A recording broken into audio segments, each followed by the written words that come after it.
Hey everyone, this is Sean. Welcome back to my channel. In today's video, I am going to split it between two parts. The first part, I want to discuss where this channel is heading and what happened to this channel about 2 hours ago. And then the last half, I want to talk about training, taking these training courses and some things that you probably haven't thought about, but I'll give you the reality of it. So if you've been following my channel for some time, about a week or so, I mentioned, maybe 2 weeks ago, I mentioned that this channel was demonetized a second time. And I still have some time to make appeal. So I uploaded my video for the appeal. It was less than a 5-minute video. And 2 days later, which is 2 hours ago, I lost my appeal. And YouTube basically said that that the video appeal that I made didn't reflect the main issue, which was reusing content. So I got a couple of, I guess you want to call it strikes or slaps for reusing content, basically uploading content that's not mine. The reason why I mention this is because I know that a lot of other channels that are subscribed to me, you guys want to be monetized, just don't repeat my own mistakes that I made. And that includes uploading content that didn't belong to me. And I do that because I want to conduct critical debriefs. I want to show you guys some footage, but I end up getting slapped by YouTube, and YouTube mentions that it's not my original work and I need more commentary. Guys, it is what it is. The reality is this: I was going through my videos and I left a video out. I totally forgot about it. It featured Joe Biden, and I was making kind of a funny video about some things that he said, and that's one of the videos that I forgot to delete. I'm thinking maybe it was that video because I did have some significant content on there that wasn't mine. I'll tell you this right now, guys. The greatest destruction to America is Joe Biden, Kamala Harris, about 4 to 5 Democrats that originate from the San Francisco area, and a lot of you guys out there who don't vote at all. You're part of this bunch of people out here who are destroying our country. When you don't vote, that vote goes nowhere. It goes back to the Democratic Party. And right now in California, it's not just Democrat. See, in California, we're not the John F. Kennedy Democrats. That's the way that I reflected the Democratic Party when I chose to be a Democrat. But it's totally different right now. It's far left. Guys, Democrats, especially in California, are destroying our country. They serve almost no purpose in our political system. It's just awful what is going on. If you're in the San Francisco Bay Area, stand by. Somewhere in that area, there was I believe six police officers, highway patrol officers, and 1 nurse who was criminally charged for, I think it was manslaughter.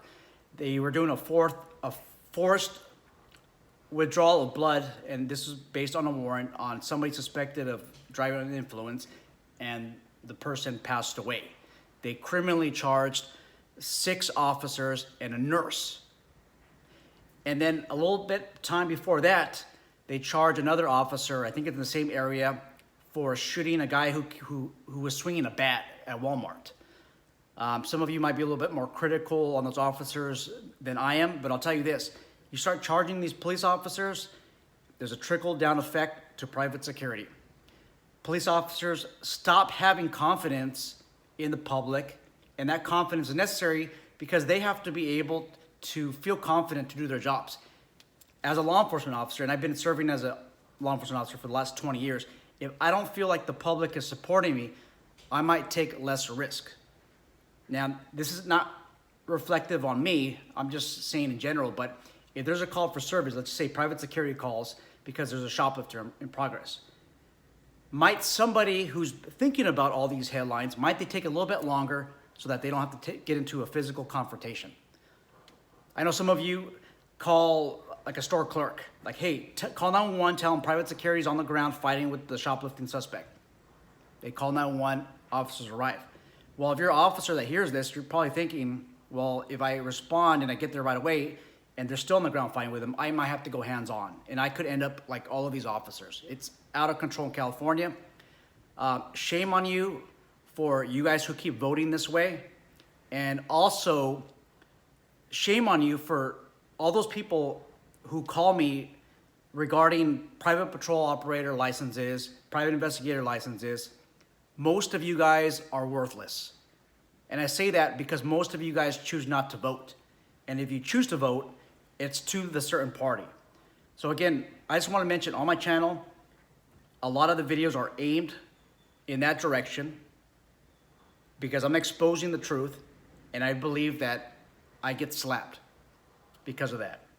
So let me move on and let's talk about training. So I just wrote 2 checks totaling around $600.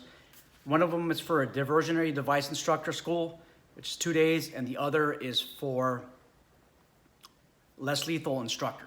That's another 2 days, total 4 days. It's about $630 total worth of training.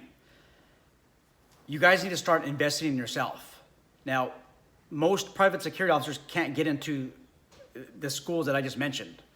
I mean, the thing is, in order to get into a diversionary device instructor school, you have to be in legal possession of a diversionary device. Unless you're military or law enforcement, nobody's going to sell you a diversionary device. Basically, a diversionary device is a flashbang. You can use this in the private sector field, okay, by having, maybe offering a course with your own version of, I want to say legal diversionary devices. I know for airsoft, you can buy these devices, and there is good use in the private security field in a special operation. Maybe we'll talk about that as soon as I come back from that training. Less lethal instructor school, you can use that training in that for private security. You can use less lethal weapons, and then you'll be able to teach classes. Now, do they accept people who are not military or law enforcement? This is a private vendor, you guys. A lot of private vendors, they offer, well, I want to say this, they don't offer, but yeah, they'll offer training because they need to get that revenue in. And then they're more open to ideas. Whereas if you go to a course that a county sheriff's department offers or a police department offers, 99.9% of the time, it's going to be law enforcement or military only. And that's a guarantee. Last time I talked about the chemical agent instructor school that I attended in December 2022, nobody responded. I mentioned how you guys can create an awesome business by offering a chemical agent block. By simply attending that course, nobody responded. So I don't know if nobody cares or if maybe you didn't have the money. It was $1,200. I could see that. I mean, I took a big hit for that. Let me tell you some little bit secrets. Tell you some secrets about these courses. When you attend these courses, you guys, these are a network frenzy. What am I saying? Sorry guys, it's been a long week. This is networking on crack, for lack of better terms. You go out there, sometimes you go to lunch with other people, and then you talk, and you become brothers or sisters for life. I just attended a course that I'll talk about maybe in other videos. And again, guys, I gained a brotherhood of about 2 or 3 more brothers. It's basically called sharing bread. And guys, I'm a quiet person. I know that you hear a lot about me, you hear me talking a lot on YouTube, but in reality, I'm not a very social person. You see me in the classroom setting, I'm the least likely person to approach somebody and have a conversation. I'm actually shy, I'm quiet, I'm inverted. That's just my personality. But when I open up, I open up. And with these classes that you take, you meet all kinds of people. And some people will say, well, where do you work at? Well, I work over here. Like, hey man, why don't you come to where I'm working at and I'll hook you up. Those of you who want to get into law enforcement, geez, these people that are attending these classes, they're well connected with their command staff. If you're having some maybe background issues or there's a hurdle that you can't overcome, these people who attend these courses, they have direct lines to the chief of police, sheriff, or the chief executive officer for that organization. I'm telling you, it's a networking frenzy when you go to these courses, and that's the greatest benefit. Guys, you could skip a lot of this process. And I know that if you want to get to public service, there's all these formal steps you have to take. And yeah, you have to go through these steps, but this is like a little boost, guys. It's like I don't know what you guys are using now, creatine, or a pre-workout. This is basically your pre-workout, getting connected with these guys. Money. I know most people watching this are complaining, well, Sean, you make a lot of money every year. Guys, I mean, I live paycheck by paycheck. We're a family of 6. I struggle as much as you. Now, I know that some people on this channel have 2 jobs. I get it, guys. But if there's a way to make extra money so that you could attend these courses, it is certainly worth it. And I'll give you another incentive. So I'm an unsuccessful law school student. I couldn't pass the baby bar exam. On year 2, I got kicked out because I couldn't pass after 3 attempts, maybe even 4 attempts. I got kicked out, and I'll admit on camera. But in that class, I'm talking about online, guys. This is an online course, online school. I made friends, and one of the friends I made with, he was a CEO of a financial institution on Wall Street. So he knew that I have a private investigator license. He hired me to do all of his background investigations, and that paid a lot of money, guys. I want to say that a good bulk of my law school for that point in time, it was covered. Oh, not a good bulk, maybe a good fraction was paid for because of the contracts that I had with them, guys, with a financial institution on Wall Street. The address was actually a Wall Street address. So that's your benefits. Now, some of you are saying or complaining, like, I don't have money for this. Okay, I work 2 jobs. Look, my son, 18 years old, I'm proud of him because he's turning into a hustler, kind of like following in my footsteps, right? You got to make money, right? So he's doing this Uber Eats gig, and in 3 to 4 hours, he made like $40. Okay. If you want to go to these one-on-one classes, just do Uber Eats or something like that, like 8 times, guys.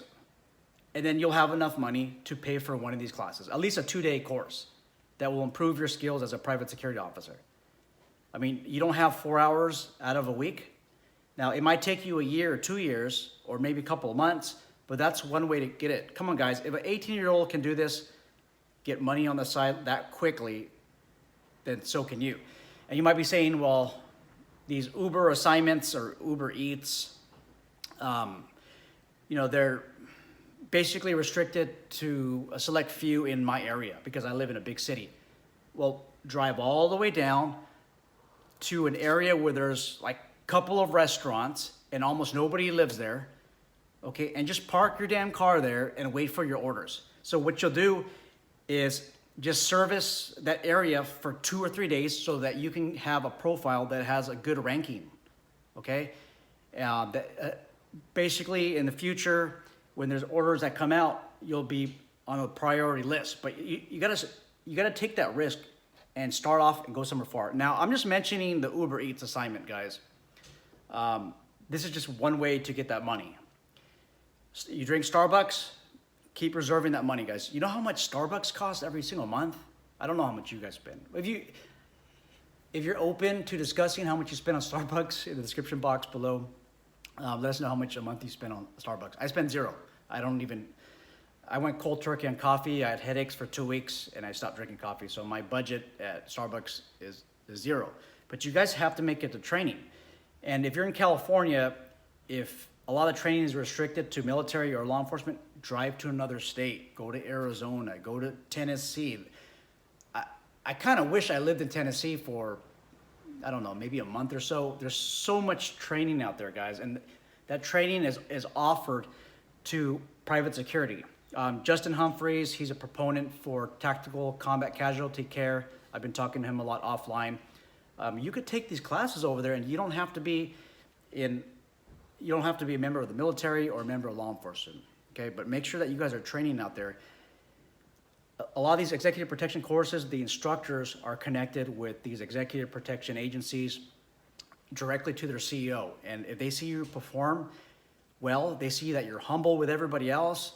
Guys, if you talk to them in the lunch period, if they like you, they will hook you up and they'll throw you up high on the chain of command and you might get that assignment, okay? Everything I discussed today, by the way, guys, it's not a guarantee. It's just something to think about. All right, guys, take care. Looking forward to dialogue. By the way, I'm gonna have to delete this video after about 2 weeks because I'm gonna have to appeal again on monetization. But please, commentary is invited. Take care, guys.